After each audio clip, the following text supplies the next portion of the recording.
welcome in another episode of Off-Season Grades. And today, former Illini player Mike LaTulip and I will break down the Ohio State Buckeyes and what they did in the offseason. And Mike, listen, you got to start at the top, right? You got to start with the departure of Chris Holtmann and the fact that Jake Diebler, the interim, gets the full-time job. And I don't know if you were surprised, but I was shocked. I know he did well down the stretch. I think he went like 6-2 in their final 8 games, did well in the Big Ten tournament, all that. But I don't know how surprised you were, but I was shocked. I was surprised. I think it all depends on the reasoning, right? If your reasoning to keep a guy on is because of a kind of low expectations stretch at the end of the season where everybody can kind of play free of mind, there's, the stakes are low, then I don't disagree, or I guess I don't agree with that type of hire, because there were other candidates, right? I mean, Dusty May was floating around there, Sean Miller. Yeah. It's Ohio State. And, but when you look at, like, if he was just an assistant there for 2-3 years and had no connection to the university before that, like there's a lot there, whether it's his brother, whether it's, some of the stuff he did previously in the offseason with some of the pros that would come back, leaving Vanderbilt to take the assistant job. And, but I will say, like, it's going to be hard because compared to, like, think about years in the past, right? This isn't like Heathcote passing it off to Izzo. This isn't, Bo Ryan passing it off to Greg Gard. It's not Todd Licklider taking the Iowa job and passing it off to Brad Stevens for like a top 25 team in the Horizon League at the time. Like, this isn't just a, hey, keep your hands on the 10-2 on the steering wheel. Like, this is expectations, because I think you've gotten a solid transfer class and you're also trying to rebuild this thing a little bit, right? I mean, 4-16 in conference 2 years ago, and he's kind of, building the plane as he's flying it. And I think that's just going to come with natural peaks and valleys this year before we even get into the roster. But I do like the fact that, he surrounded himself with I think a solid staff. Dickerson comes over, and then Bruce Thornton is the most important piece that you needed to retain. You retained it, and you're pairing him with 2 coaches, one of which was with me at Illinois for 4 years, and Jamal Walker, and another guy in Taylor Battle, who I think both those guys are going to be tremendous for his development. So we'll start there. Again, probably not the hire that I would have made considering you are Ohio State. But I think Jake Diebler he has the potential to succeed here. He really does. It's just going to be really hard, I think, out of the gates. And as you know, there's not a ton of leniency. Like, if things go south early, it's going to be what's Dusty May doing, what's Sean Miller doing, and what could have been. So I think he's up against all that, but he got some good pieces coming in. Yeah, and he's got a tough non-conference schedule. I guess the surprise was usually when you have a new athletic director coming in, sure, like they did with Ross Bjork. Usually they want to hire their own guy. And generally their own guy is somebody that from the outside. Again, when a coach leaves and he goes to a better job, that's generally when the assistant is elevated, not when you're fired. Let's call it which is the difference, right? That's why I mentioned Izzo and Gard and Brad Stevens, some of those guys that have done that. Like, Porter Moser leaves Loyola, right? Like, the foundation was already there. Yep. Right. And Ohio State's has such a rich basketball tradition that he's going to have the resources to build this thing up. But just the natural peaks and valleys as a head coach in your first year, it's not like he cut his teeth at Akron, right? And then made his way over. There's going to be challenges with that. Don't get me wrong. I think Jake do a good job there. I think he's young, he's smart, he works hard, all that. Again, just saying, my surprise with the way the thing went. But I think a lot of it too, Mike, is how locked in he was to the money people, to the Schottenstein family. And that's part of the deal. These days, it's not always the ADs making the call on the hire anymore. A lot of it is the big money people, and there was nobody bigger than them in terms of having NIL, and now he's got it. Like, they didn't have much NIL last year, Ohio State. Now they have it, and judging by their roster, that's clear cut. They were able to keep Bruce Thornton, as you said, which, man, he's one of the best point guards in the country. period. Yeah. You know, he's experienced. He's a leader on the floor. He does everything right. And then you pair him, well, with a guy who came back, Meechie Johnson, right? It didn't work out well for him the first time around Ohio State, but man, was he good at South Carolina last year. And I was surprised he left South Carolina because he did have such a great season and led them to I mean, an incredible year, incredible coming out of nowhere. But ultimately it came down to this as much as anything. And South Carolina couldn't or wouldn't pay him what Ohio State would. So he goes back home, in a sense, to Ohio State where he started his career. And now you've got one of the best backcourts in the country. I mean, honestly, how many better backcourts are there in terms of what they've proven? I mean, Meechie averaged like 14 a game last year and won a ton of games. Bruce Thornton didn't win a ton of games, but we know what he is as an all-around point guard. Like, I don't know if you're a first-year head coach, could you start with a better backcourt duo than that? Yeah, look, I think what both have to prove, right? And Meechie did it a little bit this year or this past year, but the 3 years prior, I think Meechie hadn't proven that he could be a a somewhat go-to guard for a winning team. Right. Right. And I think he has a chance this year to say, hey, last year wasn't an anomaly, wasn't an aberration. It was more of the norm, right? He has a chance to do that. And then Bruce, super talented player, right? But also like hasn't won consistently. So can both of those guys kind of team up here and figure that out? They're older now. You know, this isn't the Meechie Johnson that left Ohio State and had kind of a tough run of things when he was there. These guys are different. So I mean, Ohio State won't play as slow as South Carolina played last year. I think we'll get into kind of what I think they need to do to take this a step further. But yeah, I mean they got to get up and down. I think that's only going to help Meechie. But you're right. I mean it's one of the best backcourts in the Big Ten. I think we were saying that last year about Thornton and Gale, right? And then just like these previous two seasons, they just kind of lost control of the steering wheel in January. And that's why I think for Bruce Thornton, right? Meechie is the more probably vibrant, vocal type of guy. Bruce is even keel. Bruce is so super even keel. Yeah, and I just think I think most times, just in my experience, the team can take on the identity of their point guard. Yeah. And Bruce Thornton, it's important that even if it's not in your nature, right? You got to be vocal. Like you got to be a leader in the locker room. I'm not saying he wasn't before, but typically like a good sign of, hey, we're 11-2 to start the season. We knock off Alabama. We get, we knock off Santa Clara. We have some good wins. And then we completely go off the rails in January. Like, yes, Chris Holtmann was at fault for that. There's no question about it. But you need to also have guys in your locker room that are like, hey, the Tuesday night, in Happy Valley, we need to treat the same as, the Saturday night, here in Columbus against Purdue. Like that is where I think the players come in and make a big difference. And I think Bruce has a really, really good opportunity this year to take a step forward. And if he does that, in addition to, I think, a few other things that need to happen for them, you're talking about a team that's definitely going to find their way back in the tournament. Yeah, I mean, their perimeter, I'm not all that concerned about. Let's face it. Like, again, Bruce, Meechie, you brought in Micah Parrish. And then up front, you bring in a guy that I think is the ultimate X factor, like in college basketball, not just for Ohio State, and that's Aaron Bradshaw, right? Like I remember seeing him in high school and being like, holy shit. Yeah. Things that this kid can do, the way he can move at 7 feet. He can step out. He can shoot the three. He can block shots. He can run. Like he looked like I was shocked he didn't thrive in a way at Kentucky last year. However, he missed the preseason. He was hurt. And I again, developmentally, that's going to set you back anyway. And I think he's immature. Like I think even watching him, not in a bad way, just like goofy. I would watch him before games, see him, and like his personality is awesome, but it was a little immature.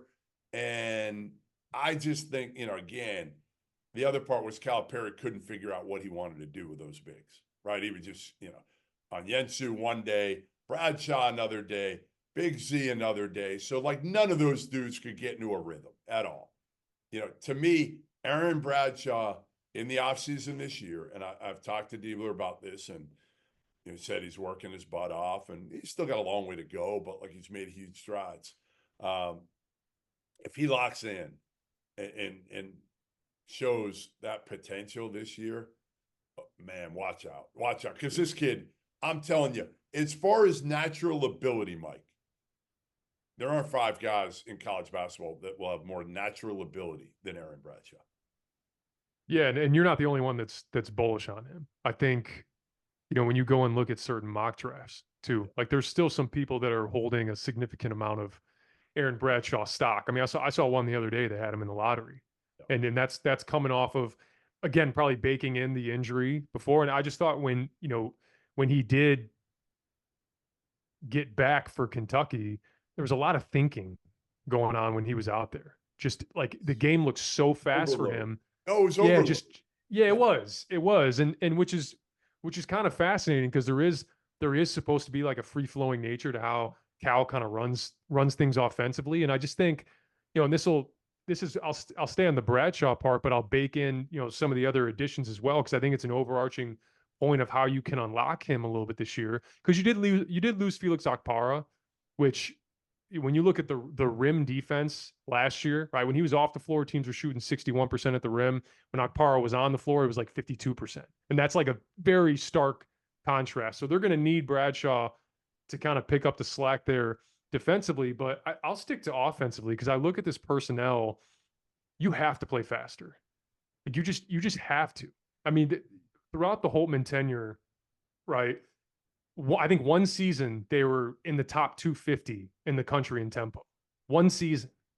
And just think about all the NBA talent. Think about the athletes that they had as well. Like, and then I look at Micah Parrish, right? Under 40% from the field last year. I look at Michi Johnson, under 40% from the field last year. The higher efficiency and easier looks can be found with pace and with creating advantages, running on misses, running on makes.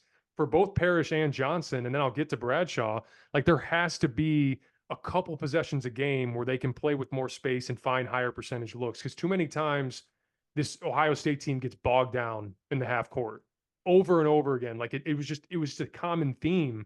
And, I look at Bradshaw, who's just a gazelle, right? He's a really good athlete. And whether you want to make him a rim runner, or get him ahead of the defense, because you got to think, right? Get ahead of the defense. Now you're pulling in transition defense to spray for looks on the outside. Like you can have gravity as a rim runner, and that's what Aaron Bradshaw has. And then I think Jake Diebler is probably enticed by his ability to step out, right? So even if you want to go, hey, we don't have anything immediately, Bradshaw comes in right into a drag screen, and then he can either pick and pop, roll to the rim. Like he's more talented offensively than Felix Okpara. So I think you can do more things there. And that's why I'm excited for Ohio State, because it's not like, hey, they're going to play the same exact way that they have over the years. Things are going to change. And I think it's going to unlock some of these other pieces. And Aaron Bradshaw is like a great case there. Whether you are a world-class athlete or a podcaster like me, we all understand the importance of mental and physical well-being and proper recovery for top-notch performance. After a 6-month season loaded with cross-country travel, I can promise you that proper recovery is a priority for me these days. That's why I'm excited that Unified Healing is sponsoring this episode of The Field of 68. Unified Healing is a new and super innovative global network of wellness centers powered by Energy Enhancement System, or the EE system. If you haven't heard of the EE system yet, you'll want to listen up. This technology promotes wellness, deep relaxation, purification, and rejuvenation. Whether you're here in New Jersey or at one of the hundreds of other locations across the globe, access to a center is easy and affordable. If you're interested in experiencing the EE system technology for yourself, go to unifiedhealing.com/unified68 to learn more and find a center near you. That's UNIFYD healing.com/UNIFYD, the number 6, the number 8. No material or testimonials on the Unified Healing website are intended to be viewed as medical advice or as a substitute for professional medical advice. diagnosis, or treatment. Always seek the advice of your physician or other qualified healthcare provider with any questions you may have regarding a medical condition or treatment and before undertaking a new healthcare regimen, including the EE system. Yeah, and Sean Stewart, bringing him in. He's not a shooter, but he's super talented, highly touted. Didn't work out at Duke, but athletic. Again, will give you some defense, some toughness, some rebounding. So I think the pieces kind of fit together because, like you said, Para certainly was an elite level defender and shot blocker, but he didn't give you much offensively. He didn't give you much where Bradshaw could. Now, again, will he? We don't know. Like that's clearly the X factor for me. All right. Ohio State expectations. I mean, there's a lot of turnover on this team this year. Coaching all the way down, a lot of new faces that are going to play a ton. Michi Johnson, as we said, Bradshaw, Sean Stewart, Micah Parrish. You still have some guys back in Royal and Mahaffey and Thornton. Where are you with this team? Like, are you like, I'm not sure. Like, honestly, this is one of those teams I don't have a great feel for because I don't know how Michi's going to be back here. If he thinks he's the guy. I don't know if Aaron Bradshaw is going to take that jump or if he's just going to be a potential guy coming out of college and somebody drafts him late in the first round because of potential, or the production matches the potential and the talent a little bit. I'll say this, like, it wouldn't shock me if Ohio State finishes second or third in the Big Ten. It wouldn't shock me if they finish eighth in the Big Ten this year. Well, I think the margin for error is small in the Big Ten because we talked about, when we're doing some of the other offseason grades, what that top tier of the Big Ten is, right? I think it's Indiana, I think it's Oregon, I think it's Purdue, I think it's Illinois. And then from like 5 to 13, right? Like there are some kind of sneaky good teams in there. Like you look at we'll get to Rutgers, right? At some point, and like Iowa returns a lot of really solid pieces, and Michigan, I think you got to be pretty happy with the team that Dusty May put together. Like there is a small margin for error being the 5th team in the Big Ten and being the 13th team in the Big Ten. So, and all that's going to be predicated on, do they change their system offensively? And they will. They're good. Can they be tougher as a unit, right? There can't this Jake Diebler, like, first order of business is, hey, when we get to January and we will get punched in the mouth, it's Big Ten play, it's going to happen.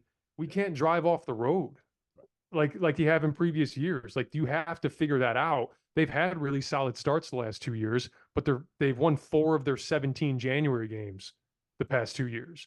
So, I think, they've only recovered in the last 2 years when expectations went away.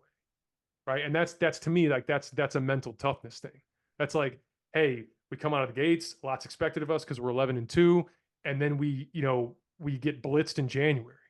And then we're completely out of the conversation, and we'll show you something in late February and in early March, and we'll fight. And that's got to just be consistent throughout the year. And then you touched on the front court rotation, because they really favored Devin Royal over Evan Mahaffey by the end of it last year.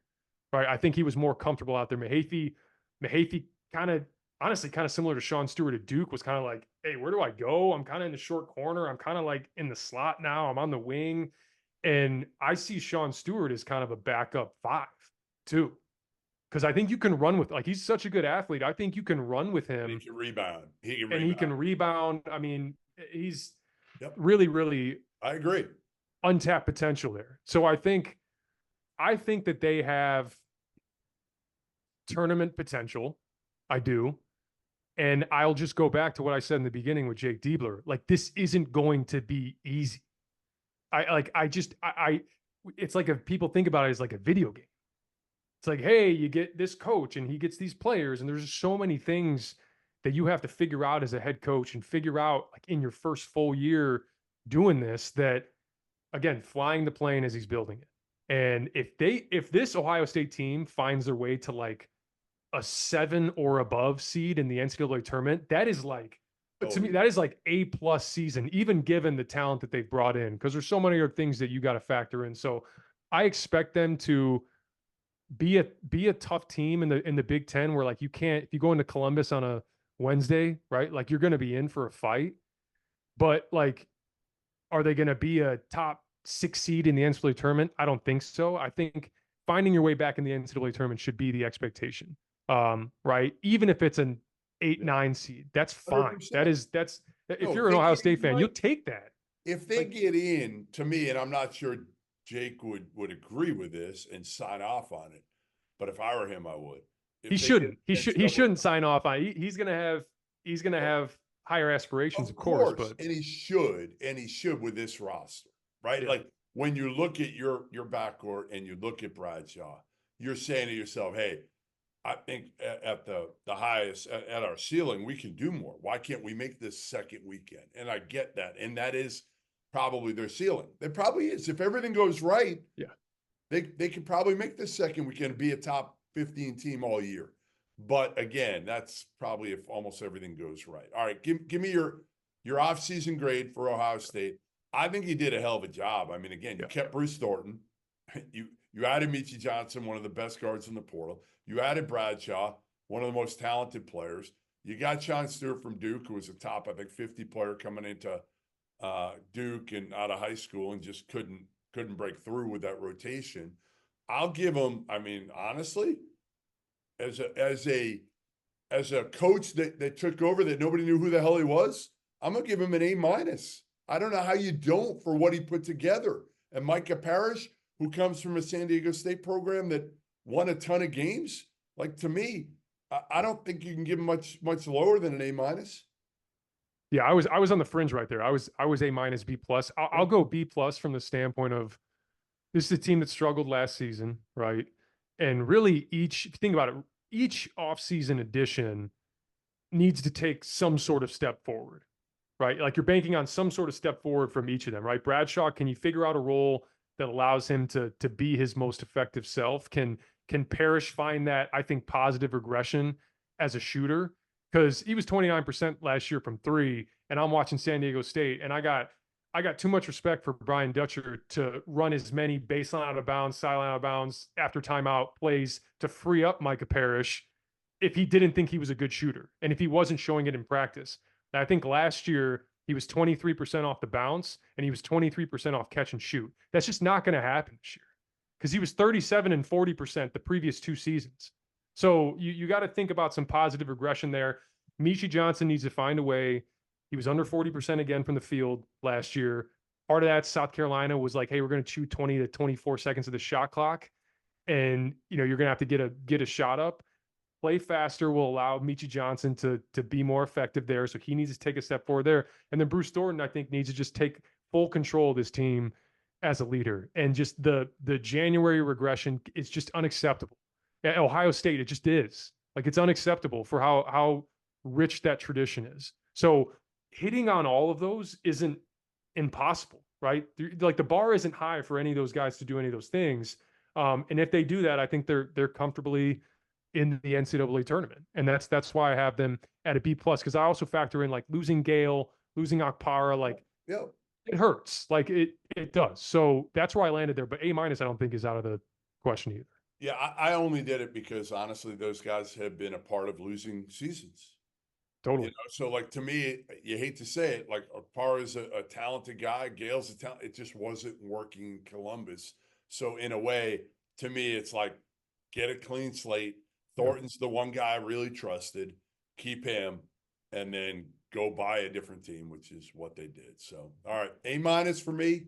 A little tougher for Mike. B+, but still a pretty good grade for the Ohio State Buckeyes. Off-season grades. Make sure you catch all of our off-season grades. We're going to do about 45 of them this off-season. On Field is 68. Thanks for joining us. We'll see you soon.